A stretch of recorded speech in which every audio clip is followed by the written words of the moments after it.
저는 이영주고요. 제가 태어난 곳은 경남 거제도에서 태어났습니다. 네, 아빠의 그 직업에 따라서 아빠가 대우건설이셨거든요. 그래서 거제도에서 태어났고 이제 그 다음에 울산에서 한 10년 정도, 거제도에서 한 6년 반 정도, 그리고 울산에서 한 10년, 그리고 아빠가 나이지리아로 해외 출장을 가시면서 그 경북 청도라고 단감과 솥싸움으로 유명한 그곳 외할머니가 계셔가지고 거기에서 한 2년 반 정도 살고, 그리고 고등학교를 대구에서 나오고 또 이사를 가서 대학교 때부터 서울에서 살다가 11년 전에 영종도로 이사 가서 지금까지 영종도에서 살고 있어요.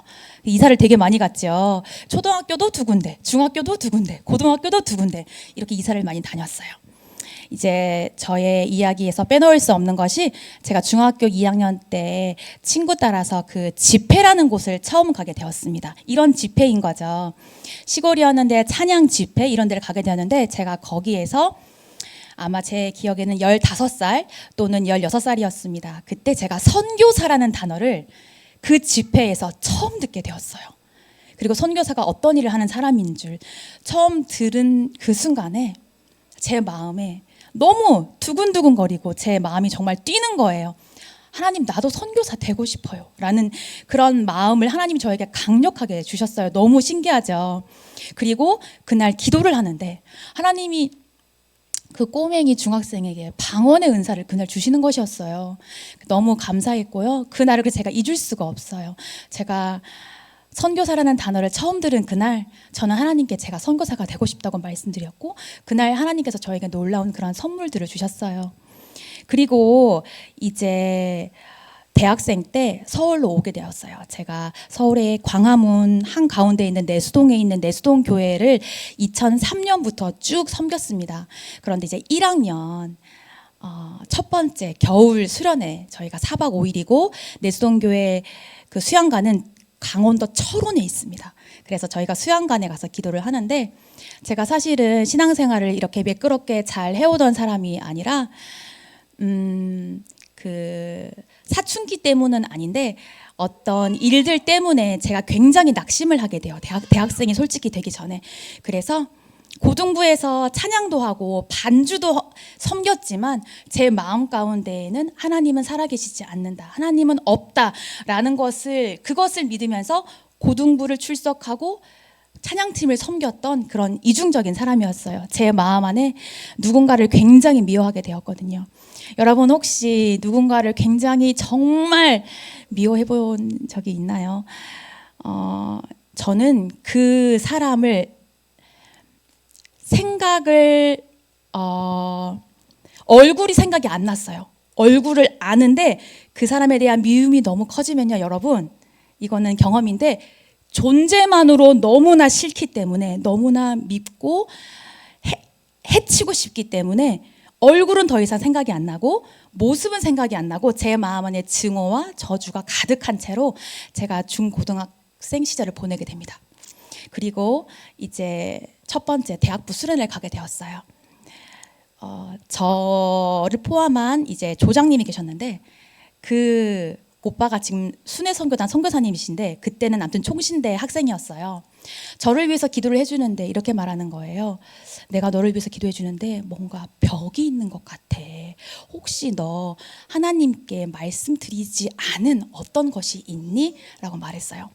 저는 5년 6년 동안 그 사람을 몹시도 싫어했는데 증오하고 저주하였는데 하나님께는 한 번도 그 사람에 대해서 기도를 해본 적이 없었던 거예요. 여러분, 이렇게 누군가를 미워한다는 것은 저의 삶을 진짜 좀먹는 그런 행동이에요. 저는 그때 그걸 몰랐어요. 그런데 그 조장 오빠가 저에게 말을 하는 순간 저는 그 일이라는 것을 단번에 알았어요. 그리고 그 오빠가 저한테 말하는 거예요. 너가 하나님께 간절히 부르짖으면 나의 모든 삶을 걸고 내가 맹세하는데 하나님이 반드시 오늘 너를 만나주신다. 이렇게 말을 하더라고요. 근데 그게 마치 진짜 하나님이 저를 부르시는 것처럼 느껴졌어요. 그래서 20살에서 21살이 되던 그 대학부 1학년 처음 2004년 1월 강원도 철원의 수양관에서 저희가 대집회가 끝나면 밑에 소강당이 있는데 소강당에서 하나님께 정말 부르짖었습니다. 정말. 근데 그날 하나님께서 저를 인격적으로 만나주셨던 날이 바로 그날이에요. 제가 초등학생 때부터 교회를 다녔지만 우리가 흔히 말하는 인격적으로 주님이 우리를 만나주신다고 하는 거 있잖아요. 내가 어떤 사람인 줄 하나님이 가장 잘 아시기 때문에 내가 스스로 할 수 없는 그 부분을 하나님이 해결해 주시는데 한번 들어보세요. 예수님이 저에게 환상으로 나타나셔서 눈물을 흘리시더라고요. 그런데 저한테 말씀하시기를 네가 미워하는 그 사람을 위해서도 내가 십자가에서 죽었다. 이렇게 말씀하시더라고요. 그리고 하나님께서 그날 그것으로 끝난 게 아니라 그 사람의 가족을 위해서도 제가 축복 기도를 하는 자리까지 저를 인도하시더라고요. 저로서는 상상할 수도 없는, 내가 한 사람을 그토록 증오하고 미워하고 얼굴이 생각도 안 날 만큼 나에게 또 우리 가족에게 큰 상처를 주었던 사람이지만 하나님은 한 번에 저에게 나타나셔서 내가 할 수 없는 그것을 하나님은 해결해 주시더라고요. 그래서 이게 하나님을 만난 거구나. 그날 아주 놀라운 체험을 했고, 그날 이런 게 예수님을 만난 거구나 한 다음에 나와서 제가 알고 있는 친구들에게 제가 자랑을 하였던 것 같아요. 나 하나님 만났다고. 너무나 행복하고 기뻤습니다. 그리고 이제 제가 대학부 한 3학년 때쯤에 어떤 한 목사님이 오셨는데 그 목사님이 좀 유명하신 분이었어요. 차마 신이 없다고 말하기 전에라는 책을 쓰신 그 목사님인데 지금 성함은 기억 안 나지만 제가 그 목사님의 설교를 듣고 전도에 대한 그 부담감을 처음 이제 막 느꼈던 거예요. 그리고 나서 대학교를 졸업할 때까지 일주일에 한 번씩 저 혼자 노방 전도를 하기 시작하는 거예요. 캠퍼스 안에서. 근데 그때 저는 그게 너무나 당연하다고 생각을 했고요. 전혀 부끄럽지 않았고 두렵지 않았고, 왜냐하면 예수님이 나를 만나주셨고 전도에 대한 그런 설교를 들은 이후에 제가 하나님께 그 사랑을 보답하는 것은 그거밖에 없다고 저는 생각이 들었던 거예요. 그런데 여러분, 졸업할 때까지 과연 몇 명이 예수님을 영접했을까요? 단 한 명도 영접하지 않았어요. 나유나 고마워. 초긍정적인 친구예요. 그런데 정말 단 한 명도 영접하지 않았어요. 네. 그런데 저는 전혀 기죽지 않았습니다. 그 이후에요, 교회에서 광화문 일대나 종로나 서울역에서 전도를 할 때 계속 전도팀에서 전도를 나가서 저는 계속 그렇게 훈련을 하게 되었어요. 제가 그때 느꼈어요. 나는 사람들에게, 난생 모르는 사람들에게 전도하는 것이 두렵거나 부끄럽지 않다는 것을 제가 스스로 이제 깨닫게 되는 그런 시절들이 있었어요. 너무 제가 생각할 때도 참, 지금 생각하면 참 신기한데 저는 아무튼 그랬습니다. 그리고 나서 대학교 4학년을 마치고요, 예수전도단이라고 YM이라는 그 세계적인 선교 단체가 있습니다. 거기에서 DTS라고 하는 제자 훈련 학교가 있는데요, 제가 용감하게 한 번도 가본 적이 없는 인도라는 곳에 지원을 하게 돼요. 인도, 아까 카레 말씀하셨는데 맞습니다. 그 나라를 제가 지원을 하게 됩니다. 그런데 그 나라에서 만 5개월 동안 지내면서 제가 오늘 간증의 제목으로 하나님 아버지, 임마누엘이 하나님이라고 했죠. 이 인도 땅에서 하나님 아버지를 다시 한 번 더 뜨겁게 만나는 계기가 되었어요. 제가 잠깐 말씀드렸던 저희 아빠는 제가 그 시골 경북 청도로 이사를 가게 된 이유가, 울산에서 갑자기 아빠가 나이지리아라는 아프리카 땅에 그 건설업을 하시러 가셨거든요.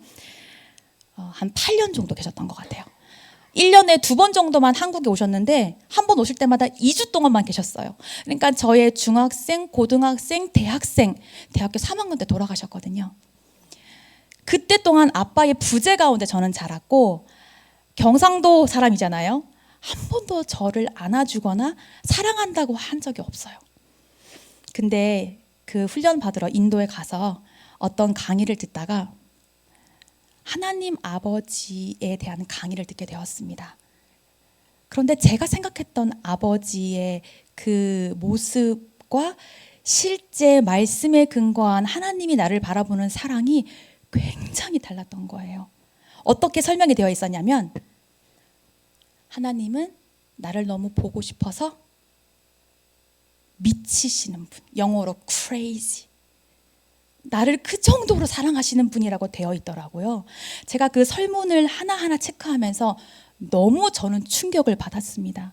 저의 중고등학교 시절에 아빠 없이 아빠의 부재 가운데 살았던 그 육신의 아버지를 제가 하늘의 아버지로 잘못 투영하고 살았던 것을 그날 알게 되었던 거예요. 그 낯선 땅에서 제가 정말 충격을 받게 되었고, 내가 알던 하나님은 너무나 내가 제한시켜 놓은 나의 육신의 아버지, 나를 한 번도 사랑한다고 말한 적 없고 나를 한 번도 안아주신 적이 없는 그 아버지로 제가 하나님을 생각했다는 것이, 하나님이 저의 눈을 그날 진짜 활짝 열어주셨어요. 그래서 진짜 하나님 나를 너무나 보고 싶어 하시는 분이구나. 하나님 정말 나를 너무나 미치도록 사랑하고 나와 함께 시간을 보내기를 간절히 원하시는 분이구나 라는 것을 그곳에서 가장 크게 깨닫고 돌아오는 시간이 되었습니다. 그리고 저는 2008년도에 결혼을 하게 되었어요. 25살에 그 내수동교회 같은 대학부 교회 오빠, 5살 많은 교회 오빠와 함께 2008년도에 내수동교회에서 결혼을 하게 되었어요. 결혼을 하고 나서도 또 아기띠 메고 비슷하게 출산한 교회 언니들과 함께 또 전도 그런 학교를 하면서 계속 전도를 하게 되었어요. 전혀 그게 이상하거나 어렵거나 힘들지 않았어요. 하나님이 저에게 전도할 때마다 놀라운 그런 힘을 주셨던 것 같아요. 네, 저한테만 그러는 건 아니에요. 전도하는 모든 분들이 정말 놀라운 그런 힘을 얻게 되거든요. 그런데 제가 둘째 찬영이를 낳고, 첫째는 하영이에요. 지금은 고등학교 2학년 이제 올라가요. 둘째 찬영이는 이번에 중학교 3학년에 올라가는 아들인데요. 둘째 찬영이를 11년도에 낳고 나서 제가 엄청 삶이 고단해지고 다운되고 우울하게 되었습니다. 그러다가 서울에서 살다가 경기도 고양시로 잠시 이사를 오게 되었어요. 그런데 먼저 이사 왔던 교회 언니가, 야, 너 이사 잘 왔어. 널 위해서 기도하고 있었는데 네가 마침 이사 왔다는 거예요. 저는 깜짝 놀랐죠. 비슷한 시기에 다른 언니도 교회에서 그 고양시로 이사를 왔는데 같은 교회를 섬기면서 그 언니가 하는 말이, 자기가 어린이 전도를 하고 싶은데 하나님, 저는 나 혼자밖에 없으니까 전도할 사람을 보내주세요라고 했더니 너가 이사 온 거야, 이렇게 해석을 하시더라고요. 그래서 같이 하게 된 것이 바로 여러분 새소식반이었어요. 그것을 2012년도 5월에 시작하게 되었어요. 저는 경기도 고양시에 2012년도 4월에 이사가게 되었고, 그때 우리 둘째 찬영이는 5개월이었습니다. 근데 그냥 똑같이 첫째 손잡고 둘째 아기띠 메고 동네에서 아이들 전도해서, 그때는 참 순수했던 시절이어서 그 현주 언니라는 언니 집으로 아이들이 왔어요. 순수했어요 그때는. 그래서 거기 새소식반을 하면서 이 언니가 이 코너 하면 나랑 다른 언니는 그 옆방에서 아기 젖 먹이면서 아기 재우면서 그렇게 새소식반을 여자 3명이서, 우리 애들만 모아놔도 2명, 1명에서 우리 애들만 5명이었어요. 젖먹이까지. 그리고 동네 애들 모아서 그렇게 어설프게 시작했던 새소식반이 2012년 5월이었습니다. 그렇게 내가 새소식반이 뭔지도 알지도 못하고 이렇게 시작했던 것 같아요. 근데 하나님이 저를 이제 한 걸음씩 한 걸음씩 인도하고 계신 것이겠지요. 하나님은 실수가 없으시니까요. 그리고 나서 제가 고양시에서 6개월밖에 살지 못해요. 왜냐하면 집에 비가 많이 새더라고요. 그리고 엄지손가락만한 바퀴벌레들이 너무 많이 나와가지고 이사를 결심하게 됩니다. 어디로 갔냐? 인천 청라로 오게 되었어요. 그때는 청라가 이제 입주가 시작되었을 때예요. 그 고양시에서의 6개월을 살지 않았으면 청라를 갈 수가 없었겠죠. 그 6개월을 살았더니 이제 청라에 사람들이 막 들어오더라고요. 그래서 2012년 9월에 청라로 가서 사는 동안에 이제 나 혼자 새도시반 하기가 힘들어질 것 같아가지고 인천 지회 강수패를 찾게 되었어요. 그때는 인천 서구 신생감리교회에서 진행되었고 거기에서 전도자들을 저희 동네까지 보내주셔서 정말 많은 도움을 주셨습니다. 그런데 그때도 아직 둘째 찬영이가 아주 꼬맹이였기 때문에 여러분 아파트 정자들 보시면은 그 나무 사이사이가 좀 넓잖아요, 사이가. 그런데 우리 도진이만한 아이가 저희 둘째 아들이었으니까 그 정자에 앉혀놓고 동네 친구들이 뭐 몇 명 와서 앉혀놓고 세도시방 끝나고 집에 가려고 했는데 뒤로 봤더니 우리 아들이 없는 거예요. 정자에서 뒤로 떨어진 거예요. 그런 일들이 2번이나 있었어요. 그래서 여기 뒤에 막 혹이 튀어나오고 막 이랬던 적이 있었거든요. 그래서 주변에서는 저한테 세도시방 전도 그만하라고 막 이렇게 저를 막 했던 분들도 있었어요. 근데 저는 멈추지 않고 계속 세도시방 전도를 하게 되었어요. 청라에서 2년을 살고 이제 영종도로 오게 되었습니다. 영종도로 와서 제가 셋째를 낳았어요. 저희 셋째는 올해 6학년이 올라가는 딸인데요. 소영이에요. 소영이를 낳고도 몸조리한 이후에 계속 세소식반을 혼자 했습니다. 세소식반을 혼자 하면 기본적으로 애들은 몇 명이 앉아 있나요? 저희 애들 3명은 앉아 있잖아요. 그래서 출석 보고할 때 항상 3명 이상이었어요. 그런데 진짜 하나님 놀랍게도 자격이 없는 저에게 우리 아이들만 했던 적은 한 번도 없어요. 항상 새로운 친구들을 보내주셨어요. 그렇게 영종도에서 다시 하고 있었을 때 2017년도쯤이 되었습니다. 그때 8월에 남동생한테서 연락이 왔어요. 저희 엄마가 뇌출혈로 쓰러져서 대구에 있는 동산병원에 응급수술에 들어갔으니 누나 너무 놀라지 마라 라고 하더라고요. 그때 우리 막내 소영이가 4살이었어요. 저는 여동생과 함께 늘 살고 있었거든요. 너무 놀랐죠. 제가 장녀고 여동생이 함께 살고 대구에 살고 있었던 남동생이 그렇게 연락이 온 것이었어요. 그래서 의사는 수술이 6시간 정도 걸린다고 했습니다. 그런데 제가 마음에 너무 걸렸던 것이 있었어요. 엄마가 아직 예수님을 믿고 있지 않았던 거예요. 8월 12일에 엄마가 쓰러지셨는데 7월 말에 제가 엄마를 방문했었거든요. 그때까지도 엄마는 괜찮으셨어요. 근데 그때 복음을 전했을 때 엄마가 복음을 거부하면서 빨리 집에 안 가냐고 이렇게 손사래를 치셨었거든요. 그게 저한테 너무나 남아 있었기 때문에 그런 일이 있은 지 한 달도 안 지난 시점에서 엄마의 뇌에 피를 공급해주는 뇌동맥이 2군데 파열돼서 지금 응급수술에 들어갔다는 그 소식을 들었을 때 저는 그거밖에 생각이 안 났어요. 하나님, 엄마가 아직 예수님을 믿고 있지 않잖아요. 이런 생각밖에 들지 않았고 대구로 얼른 여동생이랑 내려가서 그 수술 대기실에서 기다렸습니다. 근데 수술이 6시간 만에 끝나지 않는 거예요.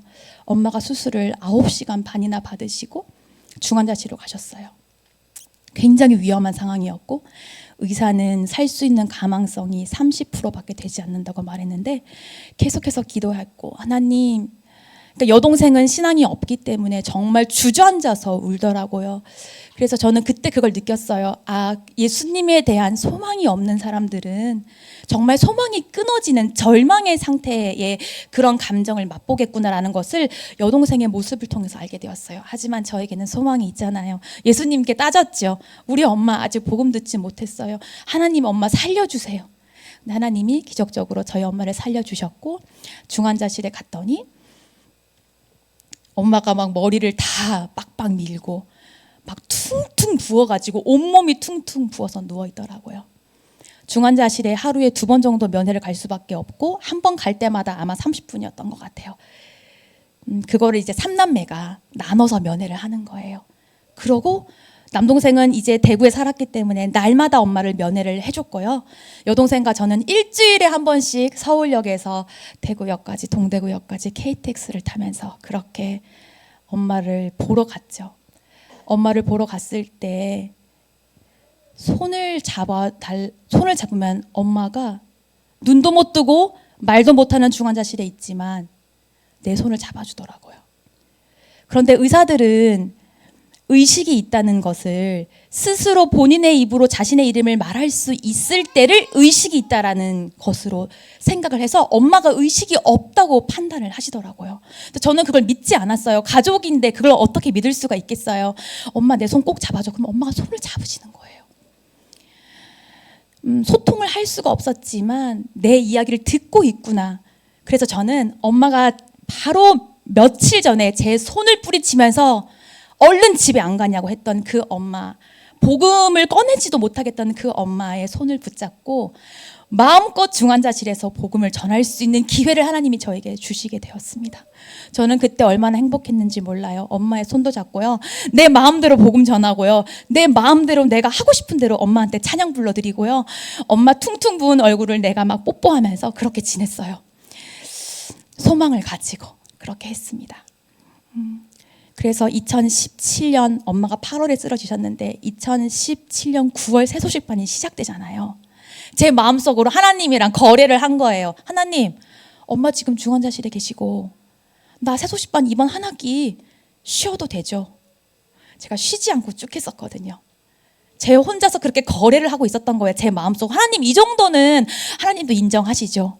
그렇게 그런 생각을 가지고 할까 말까 갈팡질팡 고민하고 있을 때 하루는 동네를 산책하고 있는데 제 뒤에서 2학년짜리 꼬맹이가 봄학기에 왔었던 꼬맹이에요. 선생님, 그거 다시 언제 해요? 라고 물어보더라고요. 그거는 새소식반이에요. 제가 그때 하나님이 나에게 주시는 사인으로 알아들었습니다. 하나님, 한 사람이라도 새소식반을 기다리고 있는 영혼이 있다면 저는 하겠습니다. 그래서 엄마는 대구의 중환자실에 계시지만 저는 9월에 새소식반을 계속 할 수 있게 되었어요. 하나님께 엄마를 맡긴 거죠.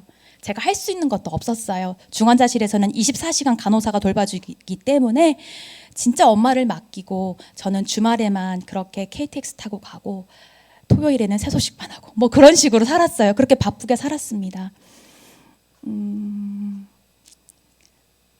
저희 엄마가 한 달 뒤에 일반 병실로 가게 되고 그리고 3개월 동안 말씀을 못 하셨어요. 여러분, 뇌를 다치면 뇌가 모든 것을 주관하고 있다는 것을 아나요? 언어든 후각이든 시각이든 미각이든 청각이든 모든 것을 다 뇌가 주관하고 있는데 엄마가 3개월 동안 말씀을 못 하셔서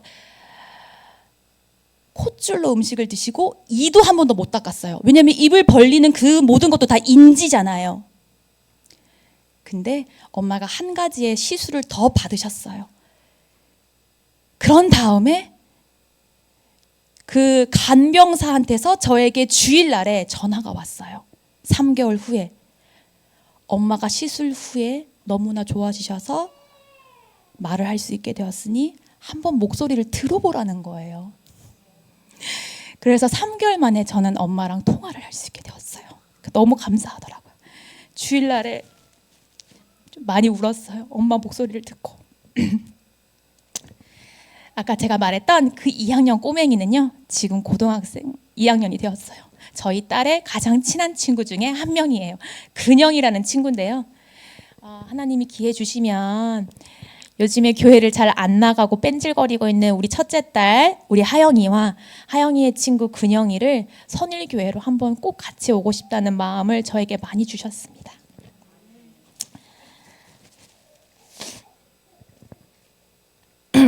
그리고 이제 2019년, 맞다, 이건 꼭 말씀드려야 돼요. 제가 엄마 말씀하시기 전에 또 회복되시면서 엄마한테 늘 말했어요.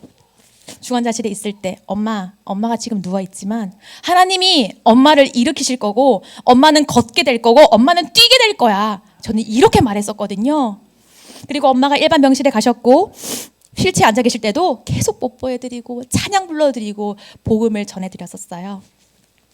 이제 엄마가 일반 병실에서의 생활 끝에 퇴원할 수 있게 되는데 저는 제가 장녀고 해가지고 망설일 것도 없이 인천으로 모셨습니다.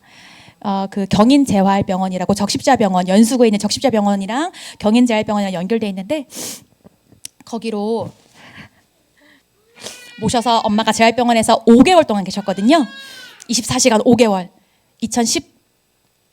2008년 1월 그날도 엄마한테 복음을 전하고 있었어요.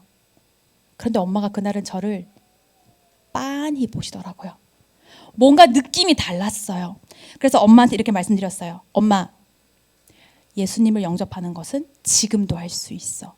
혹시 예수님 엄마 믿고 싶나요? 그랬더니 믿고 싶으면 눈을 2번 한번 깜빡여 달라고. 그랬더니 엄마가 눈을 2번 깜빡이시더라고요.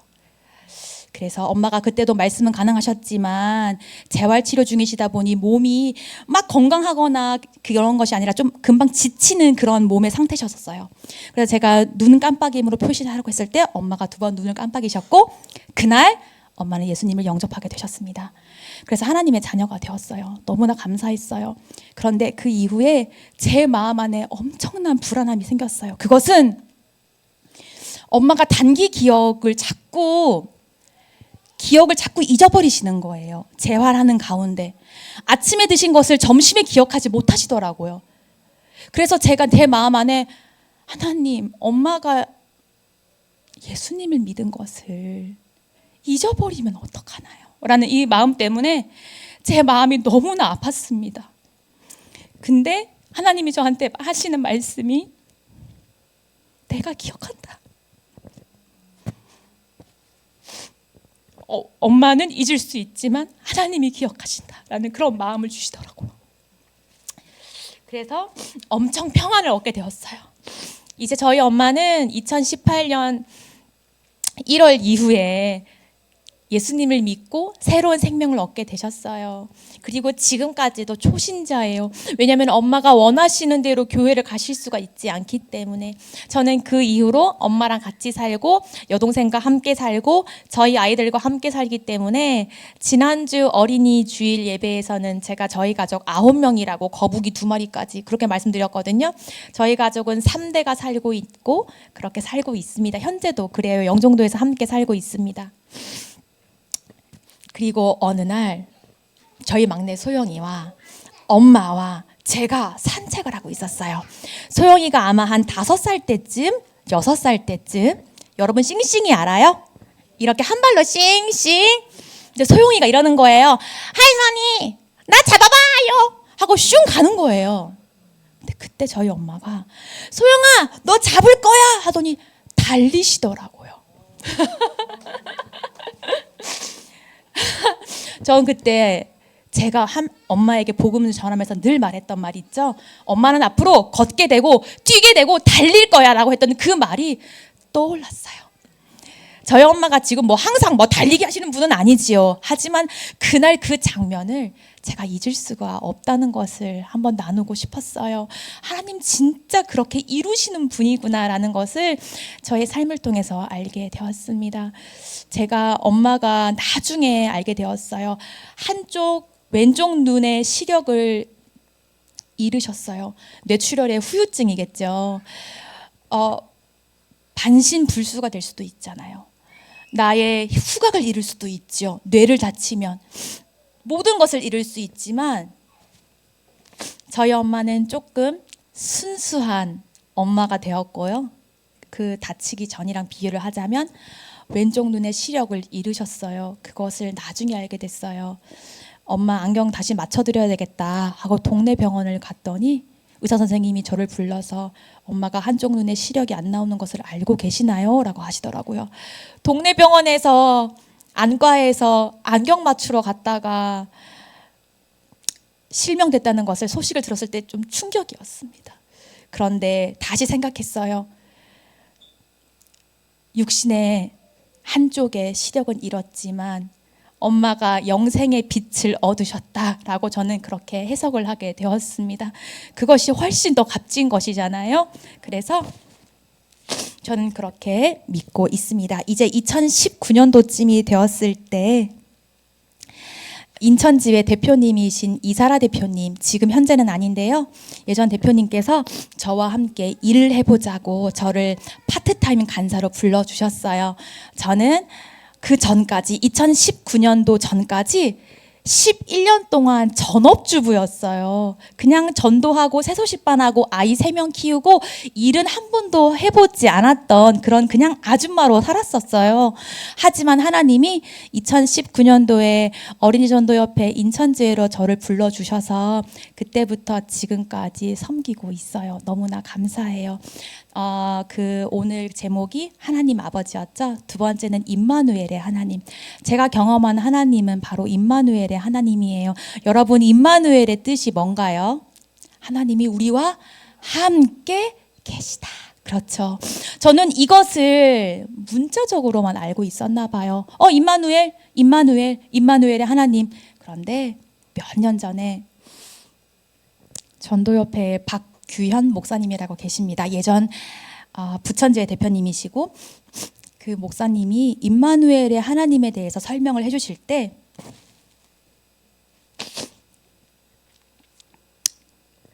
너무나 제 안에 신선한 충격으로 그 크신 하나님이 나와 함께 하시며 내 안에 계시고 그냥 그것이 말로는 표현하기 힘들 정도로 저에게 다가온 거예요. 그 임마누엘의 하나님이.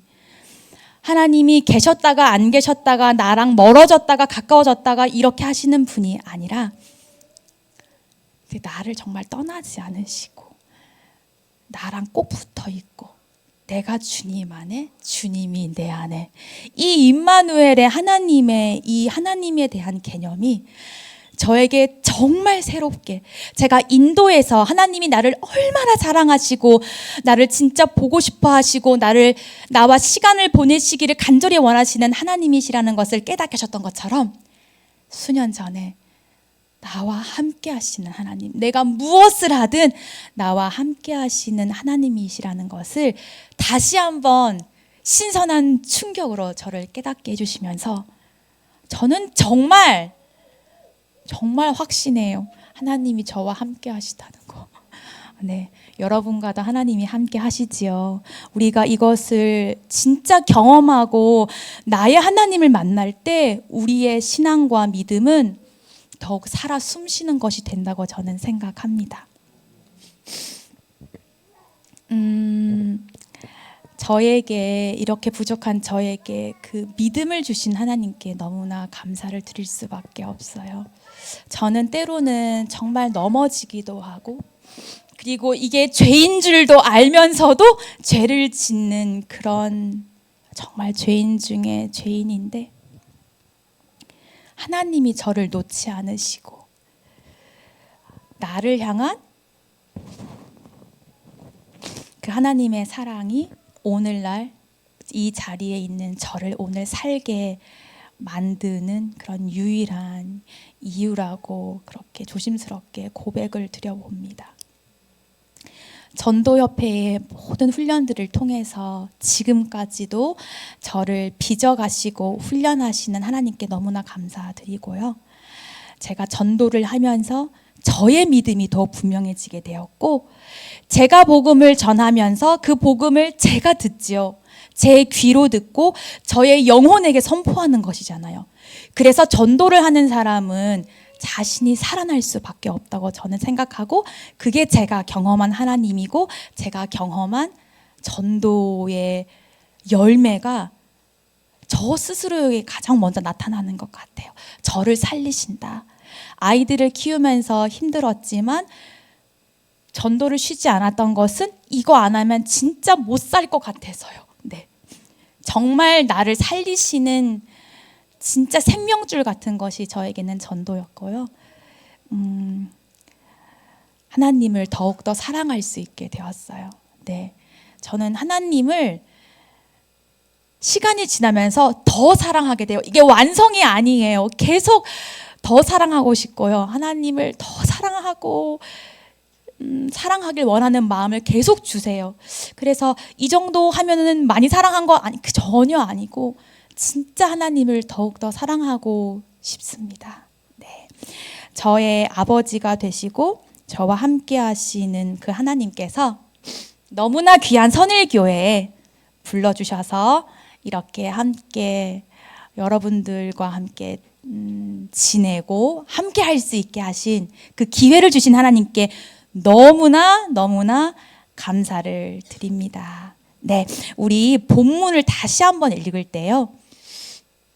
본문 틀어주실 수 있나요? 우리요, 두 손을 한번 가슴에 얹고 진짜 우리의 모든 이해와 지식과 우리의 모든 것을 초월한 하나님의 평강이 우리에게 주어질 것을 믿는 믿음으로 한번 빌립보서 4장 6절 7절 한번 읽은 다음에 저의 기도 제목을 말하고 마치겠습니다. 읽어볼까요? 시작.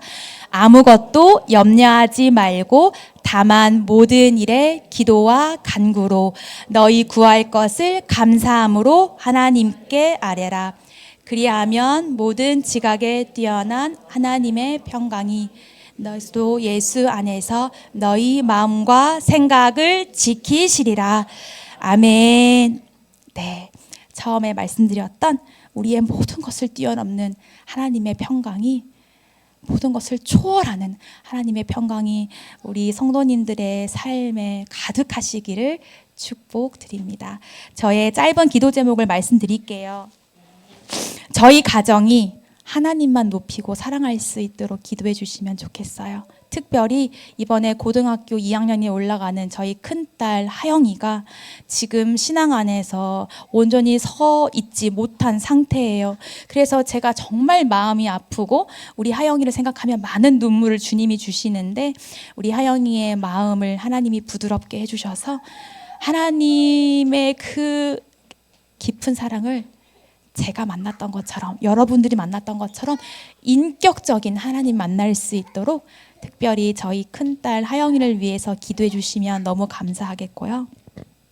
두 번째로는 제가 겸손한 마음으로 교회와 또 어린이 전도협회를 잘 섬길 수 있도록 기도해 주시고, 마지막으로 제가 함께 살고 있는 여동생, 대구에 살고 있는 남동생, 그리고 저희 남편의 남동생인 도련님, 믿음이 없으세요.